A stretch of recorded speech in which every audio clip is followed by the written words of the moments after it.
Labas rytas visiems. Šiandien susirinkom į etikos komisijos posėdį. 9:01 pasitikrinam, ar turim kvorumą. Tai Neringa Bartulienė yra, Ada Grakauskienė yra, Rolandas Kaveckas nuotoliu prisijungęs, Algis Mačiulis yra, Rasa Saligienė yra. Nėra Judito Šakočiuvienės, žadėjo būti, bet galbūt pavėluos. Rolandas Tamošaitis nuotoliu yra, Ingrida Volosova yra, Jovita Lubienė nuotoliu prisijungusi, Lina Boguševič pranešė, kad išvyksta pas gydytojus ir nebus, ir Algimantas Lacis prisijungęs nuotoliu. Taigi kvorumą turim, galim pradėti komisijos darbą. Darbotvarkėje turime 3 klausimus. Ir Judita prisijungė, viskas tvarkoj. Taigi, pirmas klausimas dėl gautos informacijos vertinimo, antras klausimas dėl Šiaulių rajono savivaldybės tarybos etikos komisijos nuostatų pakeitimo ir trečias kiti klausimai. Ar dirbam pagal darbotvarkę, ar turit pasiūlymų kažkokių? Neturim, tai dirbam pagal darbotvarkę bendru pritarimu, taip? Ačiū.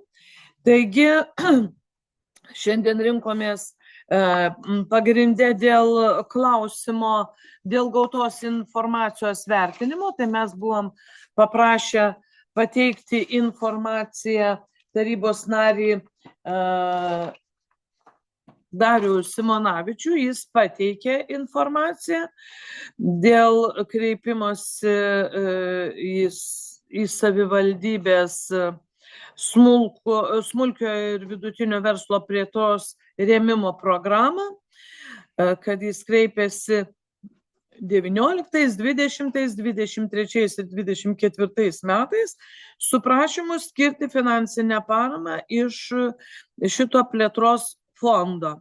Ir paskutinį kartą kreipėsi 24 metų spalio 23 dieną. Mes prašėme pateikti tą informaciją todėl, kad būdamas tarybos nariu, jis negalėtų pats kreiptis be išimtinės teisės. Tai mes ir paprašėme dėl šitų dalykų ir dėl viešų ir privačių interesų deklaracijos, tai visa tai yra pateikęs. Dabar ar mums užtenka tos informacijos nagrinėti mūsų šitą klausimą dėl jo išimtinės teisės nebuvimo kreipiantis į smulkų ir vidutinį verslą remti? Gal čia teisiškai mums tiksliai sudėliotų Neringa? Visų pirma, reikia įvertinti viešų ir privačių interesų derinimo įstatymo nuostatą, kuris sako, kad valstybinėje tarnyboje dirbantis asmuo neturi teisės atstovauti fiziniams ar juridiniams asmenims, ginti jų interesų institucijoje ir įstaigoje, o kurioje dirba, o jeigu įstaiga priklauso įstaigų sistemai, tai bet kurioje įstaigų sistemos įstaigoje. Tai šiuo atveju mes turime informaciją, kad tarybos narys, kuris laikomas valstybėje dirbančių asmenių, nekreipėsi į administraciją savo vardu, nes matėme, kad prašymas pasirašytas jo asmeniškai, tai man atrodo, kad šitų duomenų pakanka tyrimui pradėti ir analizuoti, ar čia buvo šitos nuostatos konkretus pažeidimas ar nebuvo. Supratau. Tai kaip ir tada galėtume pasisakyti visi, ką manome šituo klausimu ir tada pasižiūrėti, kokiu mums dar iš savivaldybės, kaip ir viskas yra mero pateikta. Nes čia mero kreipimasis buvo dėl viso šito, tai mes dėl išaiškinimo pateikimo, tai kaip ir dokumentus turėtume. Kas dabar norėtų šito klausimu pasisakyti? Nes tada mes turime priimti nutartį, kad turėtume pradėti tyrimą. Taip, tai Rasa, gal į mikrofoną pasakykit, prašau. Na, aš galvoju, kad Darius Simonavičius greičiausiai iš inercijos teikia, kadangi 19-23 dar negavo, tai iš inercijos teikia. Mąstydamas, kad tarybos nario statusas jam keičia situaciją, bet dėl viešumo ir skaidrumo aš manyčiau, kad tyrimą padarius atlikus, mes galutinai priimsime sprendimą, kaip turėtų būti elgiamasi. Ir informuosim. Ačiū. Kas dar? Judita?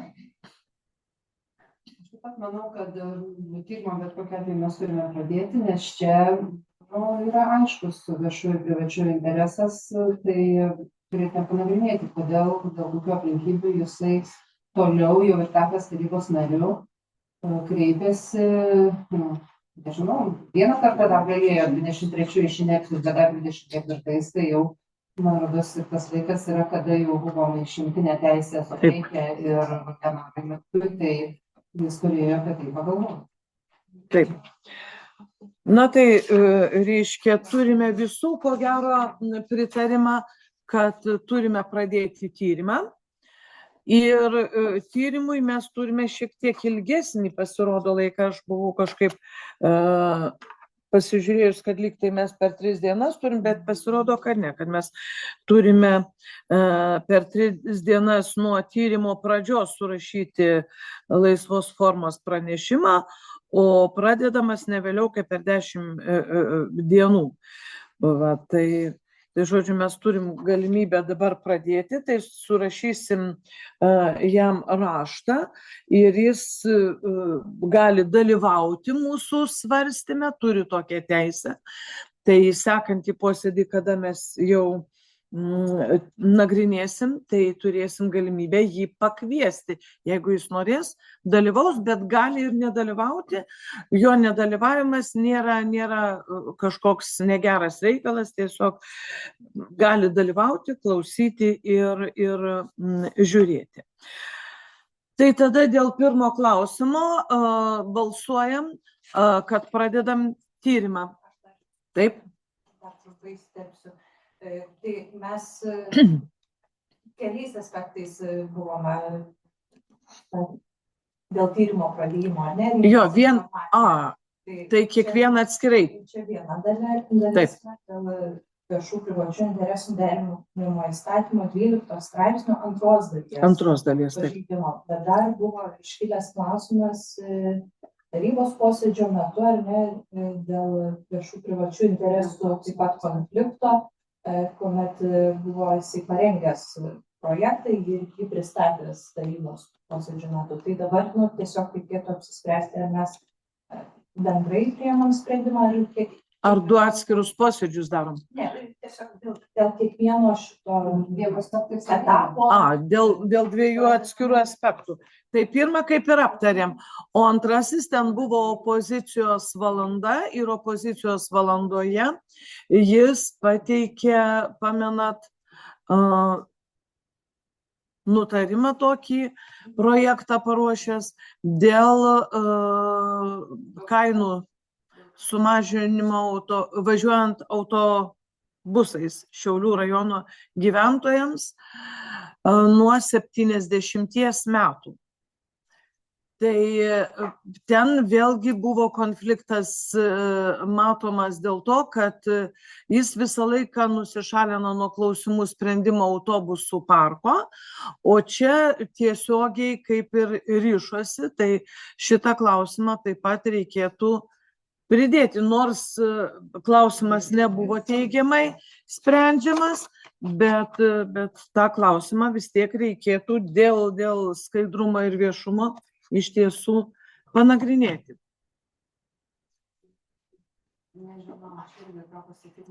Aš tikrai, prašau, nemanyčiau, dėl to, kad, kaip pasakyti, jisai vis tiek tai yra jo atskira, visiškai jis tik tai nuomoja patalpas, niekom tiesiogiai nesusijęs su autobusų parku. Ar jis tiesiogiai susijęs su autobusų parku? Nu, nemanyčiau. Ir iš viso reiktų tokį dalyką nagrinėti. Kadangi tarybos narys jisai savo privačių interesų deklaracijoje yra deklaravęs ryšį su Kuršėnų autobusų parku, nuolat teigia, kad jisai turi interesą ar ne ir kiekvieną kartą nusišalina nuo mūsų parko sprendimų. Vadinasi, kažkokį santykį įžvelgia pats tarybos narys. O šiuo atveju,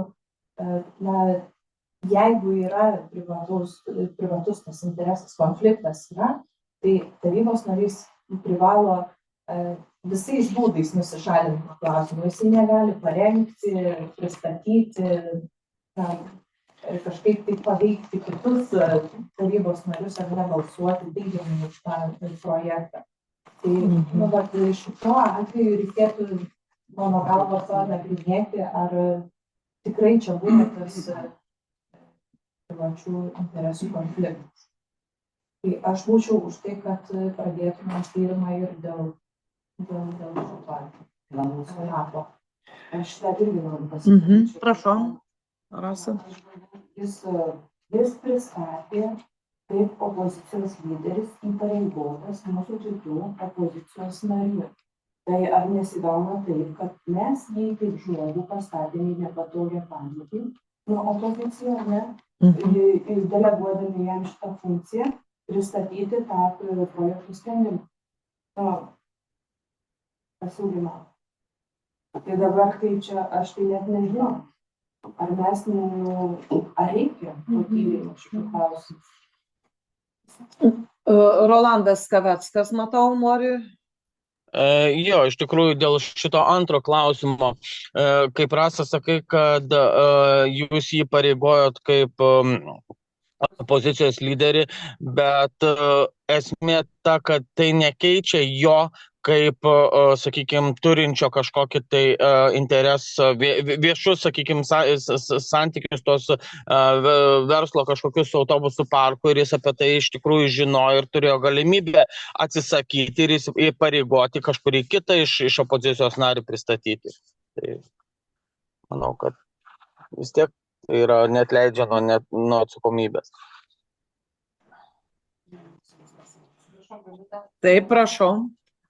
Mano nuomonė, tai irgi jis kaip opozicijos lyderis, sakykime, viskas tvarkoj, tai buvo opozicijos siūlymas, bet jis opozicijoje yra ne vienas.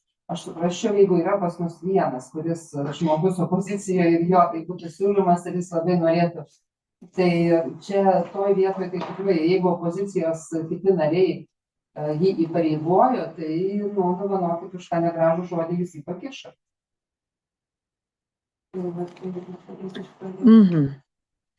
Na, tai vis tik tai tada, ko gero, žinot, reiktų žinoti ir tuos santykius, kokie ten santykiai, kodėl jis visą laiką nusišalina, tai galbūt čia reikia ir papildomos medžiagos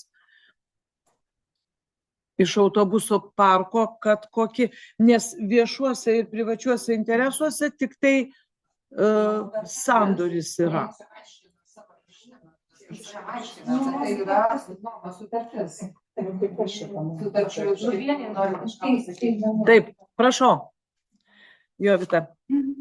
Aš manyčiau, kad jeigu yra būtinybė pradėti tyrimą, jį reikėtų pradėti, juk jisai neužkrauna mums iš karto prievolės fiksuoti kaip neigiamą ir jau tikrą konfliktą. O ir deklaracijoje yra parašyta, atsakyme Dariaus Simonaičio, kad yra tik nuomos santykis ir mes atlikę tyrimą ir galėsim priimti sprendimą, žinodami visas aplinkybės, kad čia nebuvo to tikrojo konflikto. Juk pats tyrimas jisai nesuponuoja, kad jau iš karto yra blogai ir pažeidimas. Tačiau aš turiu vis tiek išsiaiškinti, ar mes pradedam ar nepradedam ir tuo klausimu. Neringos patarimu mes tikrai turėtumėm padėti tyrimą ir apsvarstę visas aplinkybės, kurias jau dabar girdim ir matom, ir priimsim sprendimą. Ar sutinka visi su Jovitos ir visų kitų nuomonėm? Gerai, vadinasi, nutarimas pirmojų klausimų būtų, kad dėl gautos informacijos vis tik tai dėl tarybos nario Dariaus Simonavičiaus pradedame tyrimą. Taip, balsuojam. Kas už tai? 1, 2, 3, 4, 5, 6, 7, 8, 9. Tai visi vienbalsiai. čia esantys. Ačiū. Ir antrasis klausimas dėl Šiaulių rajono savivaldybės tarybos etikos komisijos nuostatų pakeitimo. Mes jau buvom kalbėję praeitą, posėdį, kad bus tam tikri pakeitimai mūsų tarybos komisijos nuostatuose, nes tai susijęta su naujoju savivaldos įstatymu. Ir tuos pakeitimus buvome atsiuntę, visi esat susipažinę, tai nėra daug, čia pagrindė dėl balsavimo yra. Tai ar dar kartą Neringa pristatysit? Nežinau, ar būtina, iš tiesų pridėtas buvo lyginamasis. Jo, lyginamą įmatėt visi. Ten matėt, kas išbraukta, tai buvę. Taip. Žodžiai išbraukti, kas įrašyta paryškintų tekstų parašyta. Taip. Tai iš esmės yra perkeltos nuostatos iš vietos savivaldos įstatymo. Taip. Tik tais 23 punktas čia, kuomet yra dėl balsavimo posėdyje, patikslinau, kad ne tik dėl atostogų atveju, bet ir komandiruočių ar kitų atvejų, kada žmonės iš tiesų iš anksto yra jau susiplanavę ir jie nežino, kad bus tuo laikotarpiu atviros komisijos posėdis. Ar jūs jau viskas? Taip. Tai va, būtent dėl šito punkto, ar čia yra tas ar kitų atvejų? Čia labai lieka tokio neapibrėžtumo. Neapibrėžtumo kiti atvejai. Galima tikslinti. Komandiruočių ar kitų atvejų. Tai aš manyčiau, kad tų kitų atvejų gal iš vis nereiktų, kadangi toliau eina, kai komisijos posėdis nėra iš anksto suplanuotas. Taip. Jau vien tas faktas, kad žmonės atostogos ir kai kuriuose įstaigose sudaromi, sakykime, ir jisai, nežinau, šiaip dėl atostogų žmogus, jeigu žino pagal grafiką, kad bus, juk mes paprastai tariamės dėl posėdžio laiko, ar visiems tinka, ir žmogus žinodamas, kad jam bus atostogos suplanuotas išvykimas, sakykime, iš Lietuvos, jis galėtų sakyti, bet jeigu posėdis toks, kada mes turim per 3 arba per 10 dienų kažką, niekaip nuo to nepabėgs. Taip. Aš manyčiau, kad tą kitų atvejų kaip ir nereiktų, nes bus labai daug tų atvejų nepaaiškinamų, kaip jie pateisinami ar nepateisinami. Aš nežinau, kaip teisinė. Jovita norėjo. Prašau, Jovita. Dėl šio punkto atostogos man dalyvavimui yra pats geriausias laikas. Ar aš nesukeliu jums labai daug problemų dalyvaudama komisijos darbe, nes pamokų metu nėra jokios galimybės prisijungti man ar dalyvauti.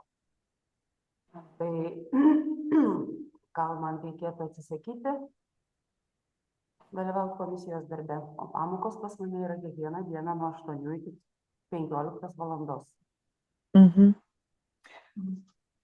Na, supratau, Jovita, žinoma, pamokos yra sudėtinga, mokyklos laiką sudėlioti, dabar atostogos, tai tu labai gerai gali prisijungti, viskas tvarkoja. Ir tai jūs, aš žinau, kad turit mokymus įvairiausius, taigi čia sudėtinga. Bet kalbant apie visumoje atostogas, tai iš tiesų darbovietėse susiplanuoja atostogas ir darbuotojai išeina visus suplanavę atostogas visų, tai kartais ir nėra galimybės pakeisti, jeigu jau arba nusipirkę, sakykime, išvyksta kažkur į kelionę, tai vėlgi tai nėra taip lengva Tai dėl atostogų, aišku, aš sutikčiau, kad galbūt reikėtų, ypatingai vasaros metu, jeigu išlenda tokie dalykai, tai yra sudėtinga. Taip. Aš suprantu, kad čia jie eina, nejautų susiplanavęs, jeigu pas darbą, pas dantis, Čia esmė dar šito sakinio ir ta antroji dalis, kad kai komisijos posėdis nėra iš anksto suplanuotas. Taip. Jeigu mes šiandien nusprendžiame, kad kitas posėdis bus tam, tarkim, kovo 4 dieną, čia tik taip sakau. Ir po po šio posėdžio aš toliau skambinu gydytojui ir sakau, taip, tai gerai, aš ateisiu kovo 4 dieną pas jūsų vizitą, ar ne?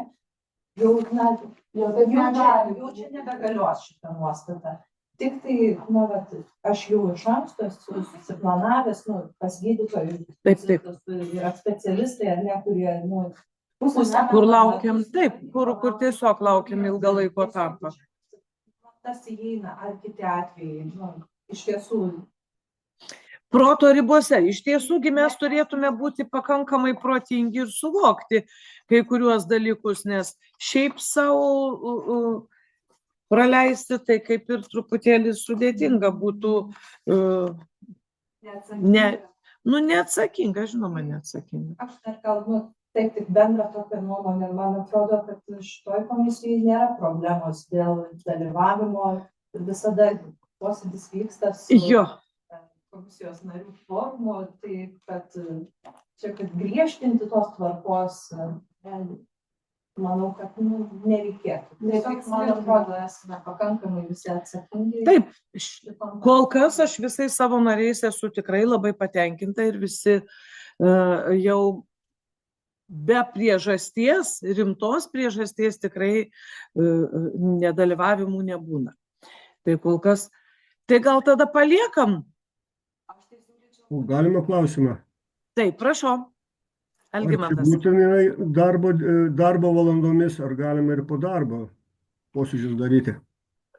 Žinot, reikalas tas, kad po darbo yra teisininkė, savivaldybės darbuotoja, yra pasikeitusi mūsų sekretorė irgi savivaldybės darbuotoja, tai, žinot, jos jau po darbo mes kažkaip, bet irgi visi turim savo darbus ir galų gale turim dar ir kažkokius ir šeimas ir visus kitus dalykus, tai po darbo kaip ir sudėtingiau būtų. Taip nuostatai sako. Jo, ir techniškai, teisingai sako, nes dalis posėdžių yra filmuojamų ir įkeliama į viešąją erdvę, ten, kur žmonių, reiškia, neliečia pavardėm ir kažkokių tokių konfliktų neturim, tai, kaip ir nelabai išeina tuos dalykus nukelti. Vis tiek, jeigu nuotolinis mišrus būdas, tai kažkas tai prižiūrimus turi būti dar vienas darbuotojas ir pabrėžiant tai, kad komisijos nariai, administracijos darbuotojai pagal savo pareiginės, į jų pareiginės yra įrašyta šitą funkciją. Ne, tai taip. Darbas, ir jeigu mes jos po darbo valandų neturime, tai jie viršvalandžiai. Žinoma. O šitie dalykai, irgi nėra toleruojami, kiek žinau. Jo. Tai daugiau pastabų dėl etikos komisijos nuostatų neturim, klausimų jokių. Algi, neturi nieko? Nieko. Tai tuomet tvirtinam tuos pakeitimus ir su jais eisim į tarybą, todėl kad nuostatai mūsų turi būti patvirtinti taryboje. Tai antruoju klausimu balsuojam, kad einam į tarybą su nuostatų pakeitimu. Taip? Bendru sutarimu ar balsuojam? Taip, bendru sutarimu. Gerai. Ačiū, tai irgi užbaigėm antrąjį klausimą. Trečias klausimas būtų kiti klausimai, ar Ersida ką nors neturi? Ne, aš neturiu, tik tai aš dėl truputėlį susiskaičiavau dabar, kad mūsų yra 10 ir dėl to matematinio tikslumo buvo įvardinta, kad už tą pirmąjį balsavo 9 už. Tuo momentu gal ir nesuskaičiavom, kadangi Rolando Tomašaičio nesimatė, tai galbūt tada jisai ar už buvo, ar prieš. Už, taip. Tada 10. Jo, nes tada 10. Žinot, dėl to ir prašom, kad visi būtų pasijungę, neišjungtų, nes skaičiuoja automatiškai čia ir salėje sėdinčius. Tai va, prie kitų klausimų daugiau kaip ir neturiu nieko aš. Gal Neringa ką nors dar, kad nieko neturim dabar.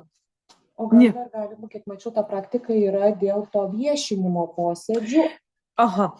Dėl viešinimo mes pereitą sykį kalbėjom, kad kai kuriuos posėdžius mes tikrai viešinsim. Tai šiandien dienos posėdis įrašas yra daromas ir aš manau, kad galim viešinti. Čia nieko tokio asmeniško nebuvo. Vat kai pasikviesim Darių, galbūt tada norėsim uždaro. Jeigu jis pageidaus, tai tada darysim uždarą. Ar sutarėm? Dėl kito posėdžio datos būtų gerai ir kad nuspręstumėm, per kiek laiko lauktumėm iš tarybos nario paaiškinimo. Reikėtų bent jau 5 darbo dienų. Taip, tai dabar žiūrim. Dabar žiūrim. Žiūrim ir čia biski sudėtingumo bus pas mus, bet ką dabar darysim. Tai dabar mes, taip, šiandien yra antradienis, tai bus trečiadienis, ketvirtadienis, penktadienis, per tas dienas mes išsiunčiam Dariui. Taip, ir prašom pateikti jo dabar 5 darbo dienos jam, taip. Tai bus pirmadienis iki kito penktadienio, tai iki 28.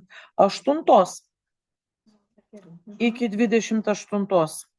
Pateikti, o tada posėdį turėtume daryti jau kovo pradžioje. Kovo 3 mes turim kolegiją ir visa diena iki pat 4 valandos užimta. Tai būtų tada kovo 4-5.